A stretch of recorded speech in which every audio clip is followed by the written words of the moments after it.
Hello friends, you are most welcome to my channel the river text book. आज हम cultivator से start करेंगे। Cultivator ये tractor में लगा करके किसान चलाते हैं और खेत की जुताई करते हैं। ये जो बड़े बड़े किसान होते हैं, जिनके बड़े बड़े खेत होते हैं, वो ट्रैक्टर ड्रिवन कल्टीवेटर को यूज़ करते हैं। Nowadays plowing is done by tractor driven cultivator. The use of cultivator saves labor and time. इसमें ये वाला जो पार्ट है, ये कल्टीवेटर है। इसको ट्रैक्टर में लगा करके किसान इससे खेत की जुताई करते हैं। इससे उनका मेहनत भी कम होता है और समय भी बचता है। एक बड़े खेत की जुताई अगर मान लेते हैं कि उसमें 10 आदमी लगता है, तो एक ट्रैक्टर से उस 10 आदमी का मेहनत बच जाता है और समय भी बच जाता है। कम समय में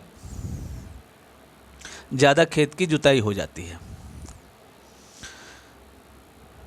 अब इसके बाद है सोइंग। सोइंग का मतलब होता है किसान मिट्टी को तैयार करने के बाद बीज बोता है। इस प्रक्रिया को सोइंग कहते हैं। Sowing is an important part of crop production. ये एक महत्वपूर्ण पार्ट है फसल की उपज में। Before sowing good quality clean and healthy seeds of a good variety are selected. बोने से पहले किसान हेल्दी सीड्स मतलब अच्छे बीजों को अच्छे क्वालिटी के साफ और जिन सीड्स में बीमारी ना हो, उन्हें हम हेल्दी सीड्स कहते हैं, उन सीड्स को चुनते हैं। Farmers prefer to use seeds which give high yield. किसान उन बीजों को चुनना प्रेफर करते हैं, उन बीजों को प्राथमिकता देते हैं जिनसे उत्पादन ज़्यादा हो, जिनसे फसल का उत्पादन ज़्यादा हो। अगर खेत में खाली अच्छे सीड्स ही डालेंगे तो सारे सीड्स उगेंगे, सारे सीड्स के प्लांट बनेंगे, अच्छे हेल्दी प्लांट्स बनेंगे। लेकिन अगर मान लिया कि खेत में अगर किसान सीड्स फेंक रहा है और उसमें 25% सीड्स खराब है, तो वो 25% सीड्स वो जितना जगह लेगा, वो क्या होगा कि वो अनहेल्दी फसल वहाँ पे उगेगा और फसल का उपज कम होगा, उससे किसान को नुकसान होगा। इसलिए किसान ऐसे बीजों को चुनते हैं जिनसे उनका उत्पादन में बढ़त हो, उत्पादन ज़्यादा हो, फसल का उत्पादन ज़्यादा हो। सिलेक्शन ऑफ सीड्स में किसान बीजों को किस प्रकार से चुनते हैं। यहाँ पहेली क्या बता रही है? One day I saw my mother put some gram seeds in a vessel and pour some water on them. पहेली बता रही है कि एक दिन उसकी माँ कुछ चने के दानों को, कुछ चने के बीजों को एक बर्तन में डाल के उसमें पानी डाल दिया।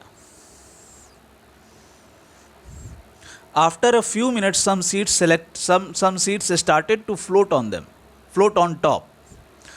कुछ समय के बाद कुछ दाने, जो चने के जो दाने हैं, वो पानी के ऊपर तैरने लगे। I wonder why some seeds float on water. मैं सोचने लगी कि क्यों कुछ बीज पानी के ऊपर तैरते हैं।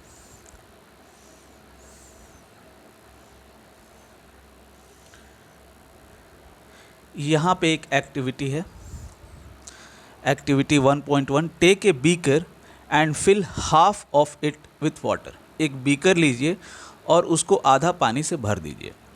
Put a handful of wheat seeds and stir well.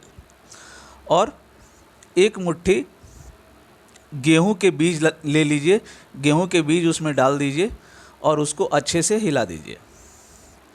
Wait for some time. और उसके बाद कुछ समय का इंतज़ार कीजिए। कुछ समय के बाद देखिए कि क्या उसमें होता है। उसमें होगा कि जो बीमारी वाला सीड्स होगा, जो अंदर से खोखला सीड्स होगा, वो ऊपर तैरने लगेगा और उन सीड्स को किसान छांट लेते हैं। और जो बचे हुए सीड्स जो कि ऊपर नहीं आते हैं, जो कि नीचे रह जाते हैं, बीकर के तली में जो रह जाएंगे, वो सीड्स उपयोगी होंगे और किसानों को ज़्यादा उपज देंगे। तो ये तरीका होता है अच्छे बीजों को चुनने का। Are there seeds which float on water. हाँ, यहाँ पे पूछ रहा है क्या कुछ ऐसे बीज हैं जो कि पानी के ऊपर तैर रहे हैं। Would those be lighter on heavier sorry would those be lighter or heavier than those which sink? क्या वो सीड्स हल्के हैं या भारी हैं उनके तुलना में जो कि नीचे डूब गए हैं? Why would they be lighter, वो हल्के क्यों हैं?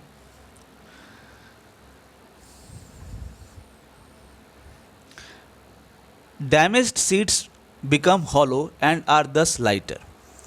जो सीड्स डैमेज हो जाते हैं, जो सीड्स खराब हो जाते हैं, जो बीज खराब हो जाते हैं, वो खोखले हो जाते हैं और फिर वो तैरने लगते हैं। Therefore they float on water, इसलिए वो पानी के ऊपर तैरते हैं। This is a good method for separating good healthy seeds for the damaged once.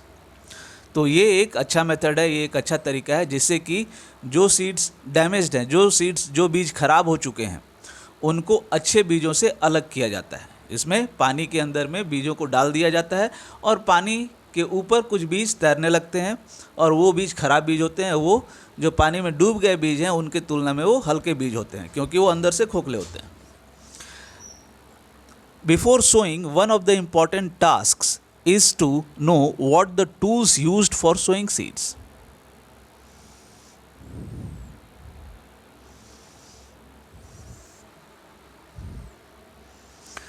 बुआई करने से पहले ये जानना जरूरी है कि कौन कौन से औजार बुआई के काम में आते हैं। ट्रेडिशनल टूल, पारंपरिक औजार। The tool which traditionally for sowing seeds is shaped like a funnel. The seeds are filled into the funnel, passed down through 2 or 3 pipes having sharp ends. These ends purse into the soil and place seeds there. यहाँ पे आप देख सकते हैं, ये है ऊपर में फनल और इससे कनेक्टेड नीचे पाइप है और ये नीचे अंदर चला जाता है। फनल के ऊपर सीड्स को डाला जाता है और ये नीचे सीड्स अपने आप चले जाता है, मिट्टी के अंदर में गहराई में चले जाता है। इसका जो एंड होता है,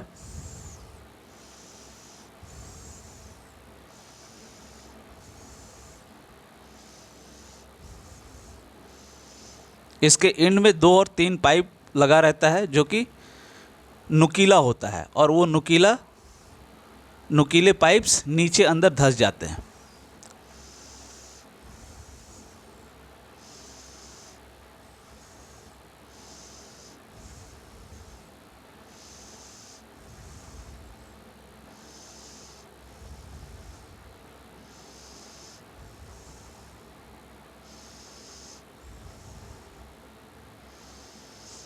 These ends pierce into the soil and place seeds there. वो जो शार्प एंड्स हैं, वो जो नुकीला जो नीचे का जो पार्ट है, उसके ज़रिए बीज अंदर चला जाता है, मिट्टी के अंदर में चला जाता है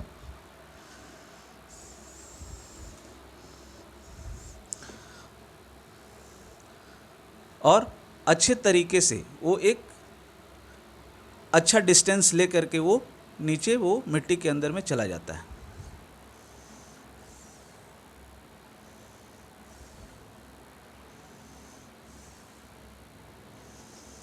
अब ये औजार है seed drill. Nowadays the seed drill is used for sowing with the help of tractor. Seed drill tractor के साथ यहाँ पे ये है ऊपर में seed drill,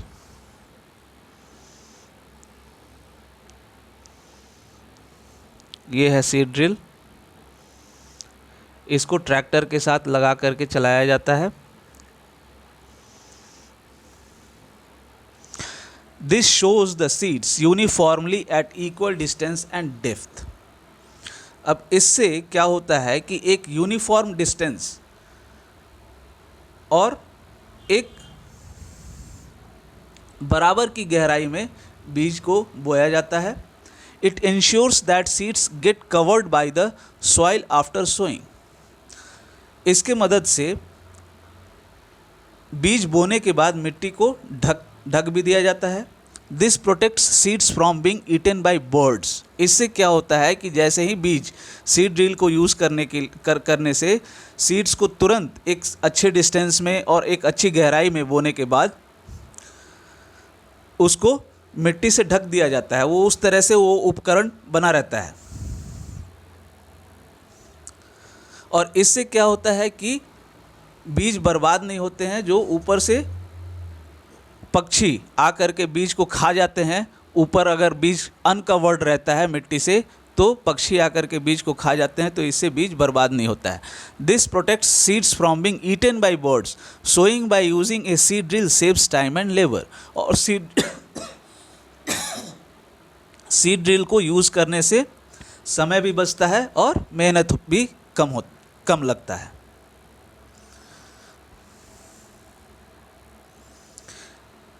There is a nursery near my school. I found that little plants were kept in small bags.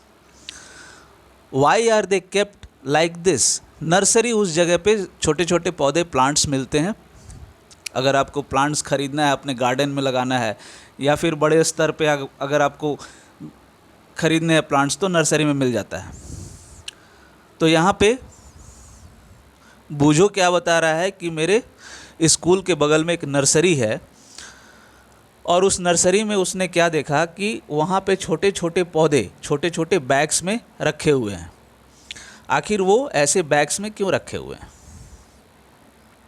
फिर पहेली बता रही है, seeds of a few plants such as paddy are first grown in a nursery. When they grow into seedlings they are transplanted to the field manually. Some forest plants and flowering plants are also grown in the nursery. पहली बता रही है कि कुछ ऐसे बीज होते हैं जैसे कि पैडी मतलब चावल के बीज, उन्हें सीधा बीज नहीं लगाया जाता है, बोया जाता है। पहले उनको सीडलिंग में तैयार किया जाता है नर्सरी में, उसके बाद वहाँ से उनको ले जा कर के मैनुअली उसको बोया जाता है। कुछ जंगली पौधे होते हैं, कुछ फूल होते हैं जिनको कि इस तरीके से बोया जाता है। पहले नर्सरी में उनका सीडलिंग बनाया जाता है और उसके बाद उनको जहाँ पे बोना है, जहाँ पे बड़े स्तर पे उनको उगाना है, उस जगह पे ले जा कर के उसको बोया जाता है।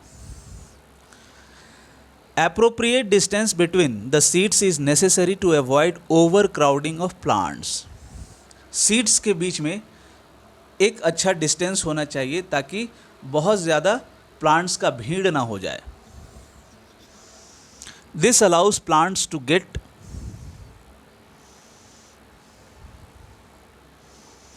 sunlight, sufficient sunlight, nutrients and water from the soil. At times a few plants may have to be removed to prevent overcrowding. अभी क्या है कि जब प्लांट्स ज़्यादा नहीं होते हैं तो प्लांट्स को सफिशिएंट सनलाइट मिलता है, उनको पोषक तत्व सफिशिएंट मिलता है और पानी उनको मिट्टी से सफिशिएंट मिल जाता है। और बीच बीच में जब ओवर क्राउडिंग होता है तो वहाँ से पौधों को हटाया भी जाता है। Adding manure and fertilisers. तो अभी तक हमने पढ़ा कि कुछ बीजों को कैसे चुना जाता है और उसके बाद कुछ बीज को सीधा नहीं बोते हैं किसान, उनका पहले नर्सरी में सीडलिंग बनाते हैं और फिर उनका सीडलिंग बना करके फिर ले जा करके बोते हैं। अब उसके बाद है एडिंग मैन्योर एंड फर्टिलाइजर्स। किसान को खाद का और फर्टिलाइजर्स का आवश्यकता पड़ती है।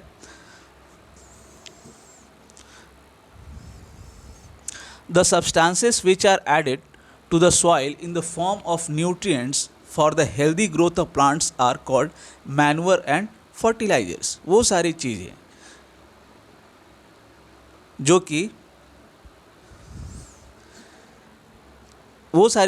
कि प्लांट्स के हेल्दी ग्रोथ के लिए ऐड किया जाता है, वो सारे न्यूट्रिएंट्स, वो सारे पोषक तत्व मिट्टी में उन पोषक तत्वों को हम मैन्योर और फर्टिलाइजर्स कहते हैं। I saw a healthy crop growing in a farm. In the neighboring farm, the plants were weak. Why do some plants grow better than others. मैंने एक फार्म में, एक खेत में एक हेल्दी क्रॉप उगते हुए देखा। एक हेल्दी मतलब एक अच्छा सा उगा हुआ कोई पौधा होगा और बूझों ने उसे देखा। इन द नेबरिंग फार्म, लेकिन उसी के पास वाले खेत में जो प्लांट्स थे वो काफ़ी कमज़ोर थे।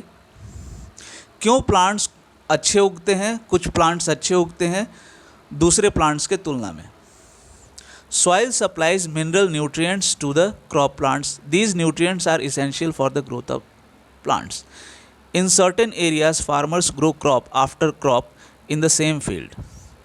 The field is never left uncultivated as fallow. Imagine what happens to the nutrients.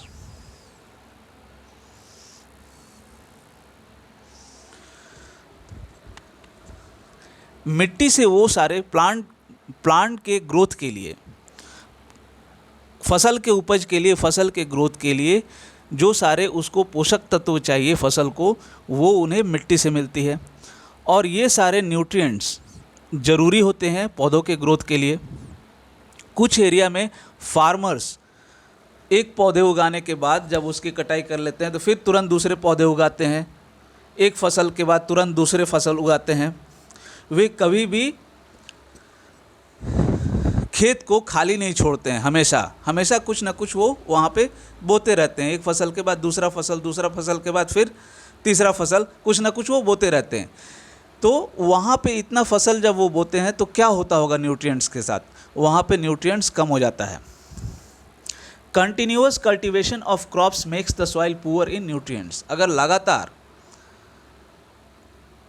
फसल का उगाई एक खेत पे किया जाए तो क्या होगा कि वहाँ के जो मिट्टी के अंदर का जो पोषक तत्व है वो कम हो जाएगा। Therefore, farmers have to add manure to the fields to replenish the soil with nutrients. इसलिए किसान को क्या करना पड़ता है? मिट्टी में मैन्योर, खाद उसमें डालना पड़ता है ताकि जो न्यूट्रिएंट्स कम हुए हैं फसल की उगाई से, उन न्यूट्रिएंट्स को वापस फिर से भरा जा सके। This process is called manuring. इस प्रोसेस को हम मैन्योरिंग कहते हैं। इम्प्रॉपर और insufficient manuring results in weak plants. अगर मिट्टी में हम पर्याप्त मात्रा में खाद नहीं डालते हैं तो जो पौधे उगेंगे वो कमज़ोर उगेंगे। Manure is an organic substance obtained from the decomposition of plant और एनिमल वेस्ट्स। खाद, मैन्योर को हिंदी में खाद कहते हैं। मैन्योर क्या है? मैन्योर एक ऑर्गेनिक सब्सटेंस है जो कि प्लांट और एनिमल वेस्ट्स के डीकम्पोज, प्लांट और एनिमल का जो कचरा होता है उसके डीकम्पोज होने के बाद वो तैयार होता है। Farmers dump plant and animal wastes in pits at open places and allow it to decompose. किसान क्या करते हैं कि खुले मैदान में गड्ढा खोद देते हैं और उसमें प्लांट और एनिमल वेस्ट्स को डाल देते हैं और उसमें उसको सड़ने के लिए छोड़ देते हैं। The decomposition is caused by some micro organisms. और ये जो डीकम्पोजिशन का काम है, मतलब ये जो मटेरियल वो डालते हैं उनका डीकम्पोजिशन मतलब वो ब्रेक डाउन होते हैं। वो वहाँ पे जो छोटे छोटे जीव होते हैं, माइक्रो ऑर्गेनिज्म होते हैं, वो उनको ब्रेक डाउन करते हैं। The decomposed matter is used as organic manure. अब ये जो डीकम्पोज्ड पदार्थ है इसको ऑर्गेनिक मैन्यूअर के रूप में यूज़ करते हैं किसान। You have already learned about vermi composting in class 6। आप ऑलरेडी वर्मी कंपोस्टिंग के बारे में क्लास 6 में पढ़ चुके हैं।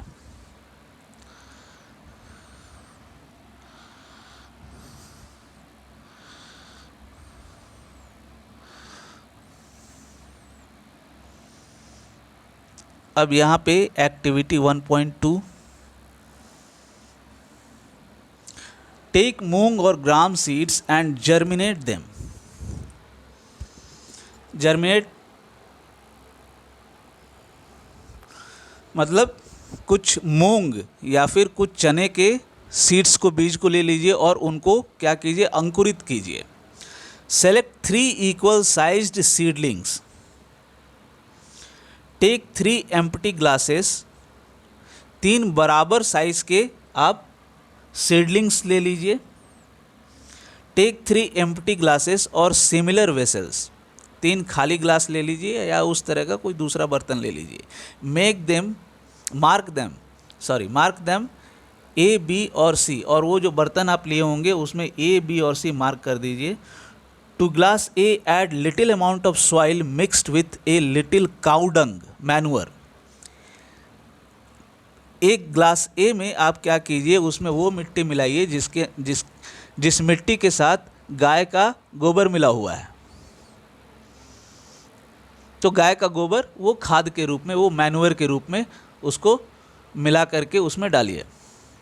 इन glass B put the same amount of soil mixed with a little urea.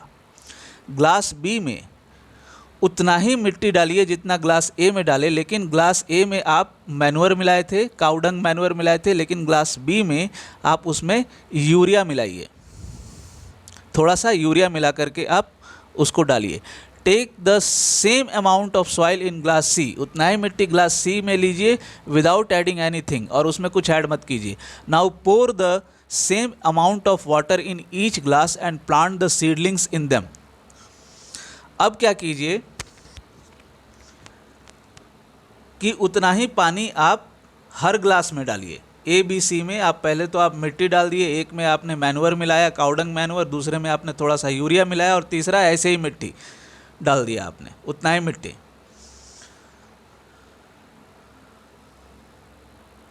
अब क्या कीजिए, तीनों में बराबर मात्रा में आप पानी डाल दीजिए। अब दोनों को एक safe keep them in a safe place and water them daily. अब किसी सुरक्षित जगह पे रख के उनको रोज पानी दीजिए। After 7 to 8 days observe their growth. अब 7 से 8 दिन के बाद उनके अंदर जो ग्रोथ हुआ है जो तीनों प्लांट्स में, आप उसको ऑब्जर्व कीजिए। Did plants in all the glasses grow at the same pace. क्या तीनों ग्लास में जो प्लांट्स हैं वो क्या इक्वल स्पीड से वो बढ़े, ये चेक कीजिए। उनका साइज चेक करके क्या तीनों बराबर साइज़ के हुए, तो इससे आपको कुछ आइडिया लग जाएगा कि उनका बढ़ने का जो रफ्तार है क्या वो बराबर था। Which glass showed better growth of plants. किस ग्लास में आपको प्लांट्स का बेटर ग्रोथ दिखेगा। In which glass was the growth fastest. किस ग्लास में ग्रोथ फास्टेस्ट था।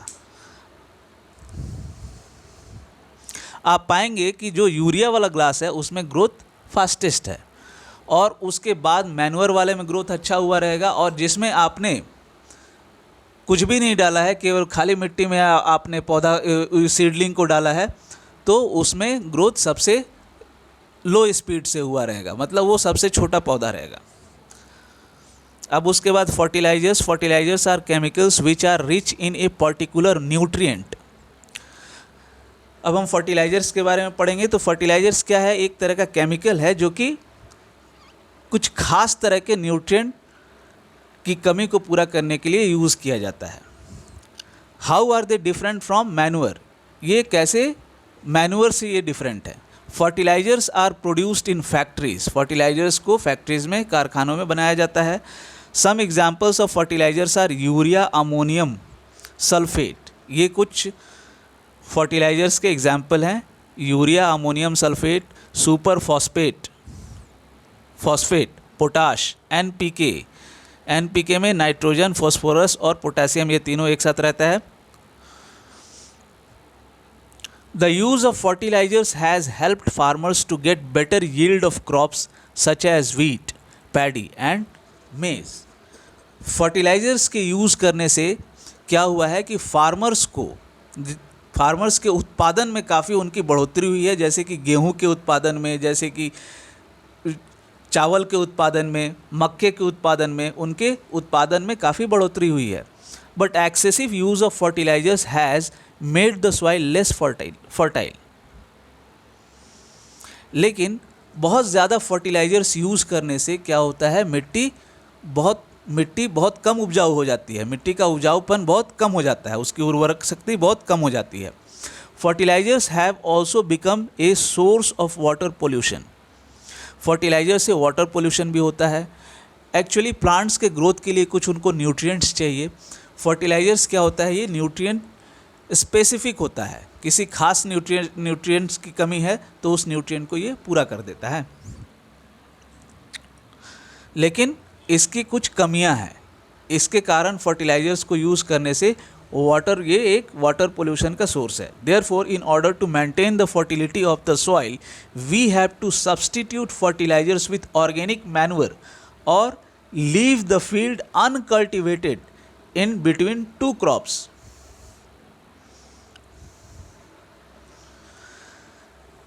इसलिए फसल का उपजाऊपन बनाए रखने के लिए, उसकी फर्टिलिटी को मेंटेन रखने के लिए हम लोगों को क्या करना चाहिए, फर्टिलाइजर्स की जगह पे ऑर्गेनिक मैन्योर यूज़ करना चाहिए, क्योंकि ऑर्गेनिक मैन्योर नेचुरल होता है, वो फैक्ट्रीज़ में नहीं बनता है, उसमें केमिकल नहीं होता है। और या फिर हम लोगों को खेत को अनकल्टिवेटेड, मतलब खाली छोड़ देना चाहिए, उसमें कुछ बोना नहीं चाहिए दो फसल के बीच में। The use of manure improve soil texture as well as its water retaining capacity. Manure use करने से क्या होता है, मिट्टी का जो बनावट है वो अच्छा हो जाता है और उसके अंदर में पानी रिटेन करने की कैपेसिटी बढ़ जाती है। It replenishes the soil with nutrients.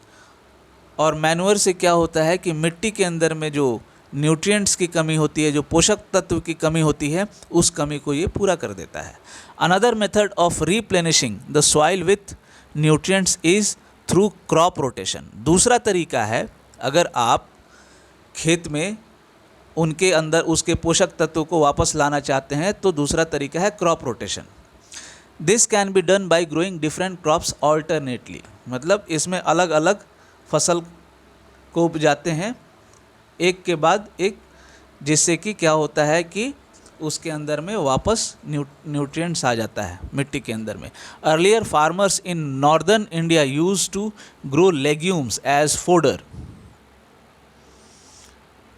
in one season and wheat in the next season. This helped in the replenishment of the soil with nitrogen. Farmers are being encouraged to adopt this practice. Farmers को encourage किया जाता है, किसान को, ये जो crop rotation का जो प्रैक्टिस है, जिससे कि न्यूट्रिशन को वापस लाते हैं मिट्टी के अंदर में, इस तरीका को अपनाने के लिए फार्मर्स को मोटिवेट किया जाता है, उनको एनकरेज किया जाता है। पहले के समय में नॉर्दर्न इंडिया में फार्मर्स क्या करते थे, लेग्यूम्स को उपजाते थे एक सीज़न में चारा के रूप में, और दूसरे सीज़न में गेहूं का उपज करते थे। इससे क्या होता था कि मिट्टी के अंदर में जो नाइट्रोजन की कमी होती थी, उस कमी को वो कमी पूरा हो जाता था। In the previous classes you have learnt about rhizobium bacteria. These are present in the nodules of roots of leguminous plants. They fix atmospheric nitrogen. पहले की क्लासेस में आप राइजोबियम बैक्टीरिया के बारे में पढ़ चुके हैं, और ये कहाँ रहता है, तो जो लेग्यूमिनस प्लांट्स होता है उनके रूट नोड्यूल्स में होता है। मतलब जड़ के अंदर में जो पतला पतला जो रहता है, ये आपको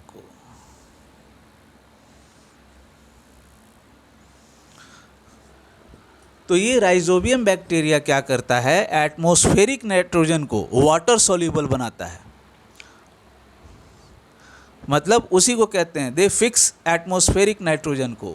वो क्या करता है, ये बैक्टीरिया ये एटमॉस्फेरिक नाइट्रोजन को ये वाटर सॉल्युबल बनाता है, जिससे क्या होता है कि प्लांट के लिए आसान हो जाता है नाइट्रोजन को सॉइल से लेना।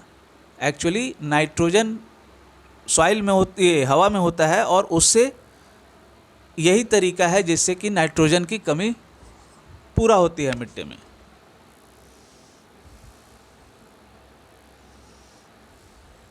और या फिर फर्टिलाइज़र भी यूज़ करते हैं। Difference between fertiliser and manure, fertiliser और मैन्योर में क्या डिफरेंस है? हालांकि दोनों मिट्टी के अंदर में न्यूट्रिशन की कमी को पूरा करने के लिए यूज़ किया जाता है, लेकिन fertiliser is a man made inorganic salt, ये एक इनऑर्गेनिक सॉल्ट है, मैन मेड है। मैन्योर क्या है? Manure is a natural substance, ये नेचुरल सब्सटेंस है obtained by the decomposition of cattle Dang and plant residues. खाद कैसे बनता है? मैन्योर क्या है? ये नेचुरल सब्सटेंस है, ये प्राकृतिक चीज़ है। ये कैसे? ये जो मवेशी हैं, मवेशी के गोबर को या फिर बचे खुचे जो प्लांट के पौधे के जो बची खुची जो पत्ते होते हैं, टहनियाँ होती हैं, उनको उनसे ये बनाया जाता है। Fertilizer is prepared in factories, fertilizer को फैक्ट्रीज में बनाया जाता है। Manure can be prepared in the fields, manure को खेत में भी तैयार किया जाता है। Fertilizer does not provide any humus to the soil, fertilizer से मिट्टी में ह्यूमस नहीं तैयार होता है। Manure provides a lot of humus to the soil, humus मिट्टी में, मिट्टी के उर्वरक शक्ति को उसको फर्टाइल करने के लिए ये काफ़ी ज़रूरी होता है, जो कि फर्टिलाइज़र से नहीं मिलता है। लेकिन ये जो ह्यूमस है ये आपको मैन्योर से, खाद से काफ़ी ज़्यादा मात्रा में मिट्टी के अंदर में, इससे इसकी कमी पूरा हो जाता है। Fertilisers are very rich in plant nutrients like nitrogen, phosphorus and potassium. Fertilizers के अंदर में वो काफ़ी रिच होते हैं, किस में? जैसे नाइट्रोजन में, फॉस्फोरस में, पोटेशियम में, ये न्यूट्रिएंट्स हैं जो कि प्लांट्स के ग्रोथ के लिए ज़रूरी है। Manure is relatively less rich in plant nutrients, लेकिन फर्टिलाइजर्स के तुलना में जो मैन्योर होते हैं वो उनके अंदर में कम न्यूट्रिएंट्स होता है, उनके अंदर में उर्वरक शक्ति थोड़ा कम होता है। जो नाइट्रोजन, फॉस्फोरस, ये सब जो चीज़ है, पोटेशियम, ये सब न्यूट्रिएंट्स कम होता है फर्टिलाइज़र के तुलना में। फर्टिलाइज़र स्पेसिफिक होता है।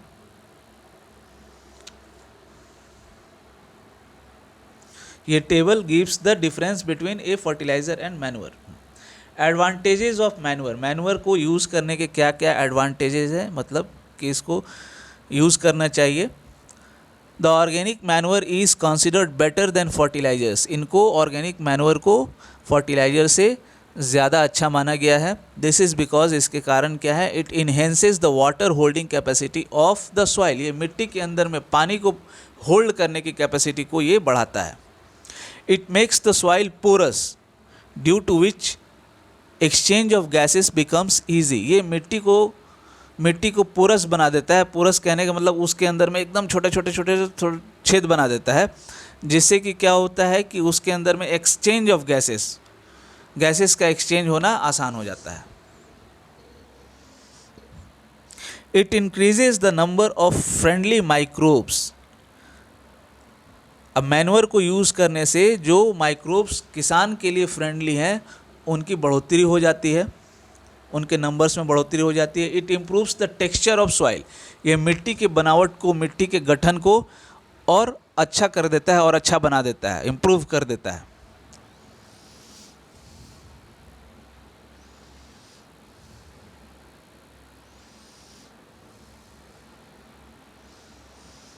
अब इसके बाद है इरिगेशन। इरिगेशन, जब किसान बीज को बो देता है, उसको खाद, पहले मिट्टी को तैयार करता है, मिट्टी को खाद के साथ मिला, खाद मिट्टी में खाद देता है या फिर फर्टिलाइज़र देता है, बीज की बुआई करता है, उसके बाद फिर उसमें पानी देने का काम किसान करता है। Irrigation, all living beings need water to live, जितने भी जीव जंतु हैं उन्हें जीवन के लिए, जीवित रहने के लिए पानी की आवश्यकता है। Water is important for proper growth and development, proper growth और डेवलपमेंट के लिए पानी जरूरी है। Water is absorb by the plant roots, अब पौधे पानी कैसे लेते हैं? अब पौधों के ग्रोथ के लिए पानी ज़रूरी तो है, लेकिन वो पौधे लेते कैसे हैं? तो वो रूट्स के जरिए सॉइल से लेते हैं। Along with water minerals and fertilizers are also absorbed. पानी के साथ साथ पौधे मिनरल्स जो खनिज हैं और फर्टिलाइजर्स हैं वो भी पानी के साथ साथ वो एब्जॉर्ब कर लेते हैं। Plants contain nearly 90% water. Plants के अंदर में लगभग 90% पानी होता है। Water is essential because germination of seeds does not take place under dry condition.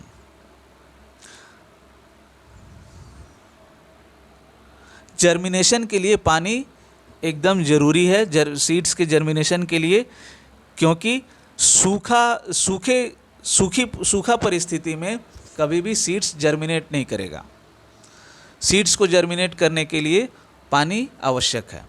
Nutrients dissolved in water are transported to each part of the plant. अब पानी के अंदर में जो न्यूट्रिएंट घुल जाता है वो प्लांट के हर पार्ट में चला जाता है। Water also protects the crop from both frost and hot air currents. To maintain the moisture of the soil for healthy crop growth, fields have to be watered regularly. पानी फसल को Frost से और तेज गर्म हवा से बचाता है। मिट्टी के अंदर में मॉइस्चर को to maintain the moisture of the soil for healthy crop growth fields have to be watered regularly. मिट्टी के अंदर में मॉइस्चर को बनाए रखने के लिए वहाँ उसके अंदर टाइम पे पानी दिया जाना जरूरी रहता है। पानी किसान देते हैं।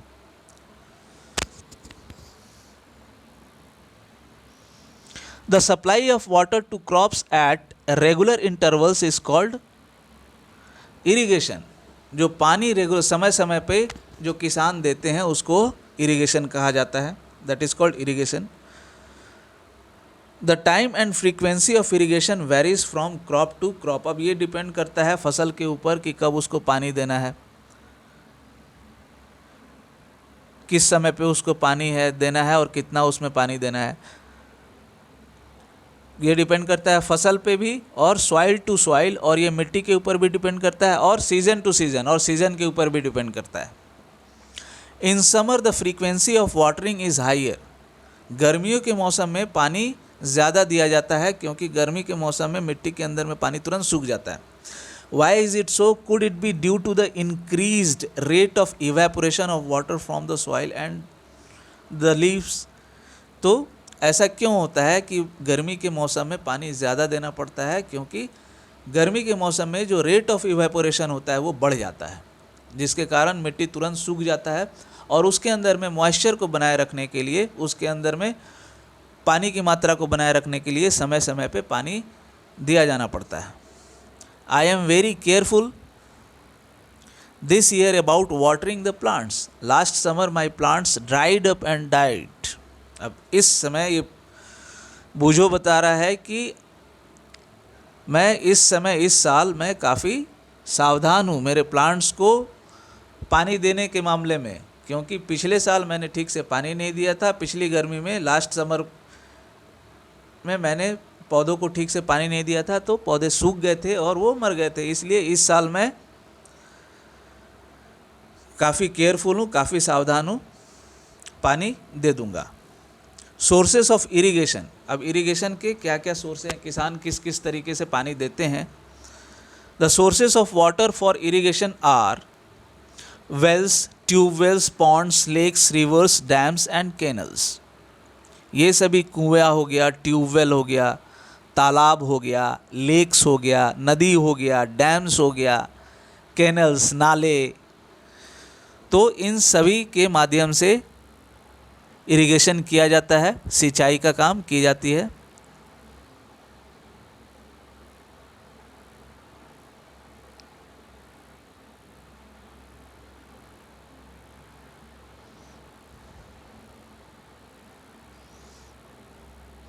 अब इसके बाद नेक्स्ट वाले पार्ट में मैं अपलोड कर दूंगा। Thanks for listening. कृपया वीडियो को लाइक कीजिए, शेयर कीजिए। कमेंट बॉक्स में अगर आप किसी तरीके से एक्सप्लेनेशन अगर आप चाहते हैं तो आप कृपया डालिए, अपना सजेशन पोस्ट कर सकते हैं।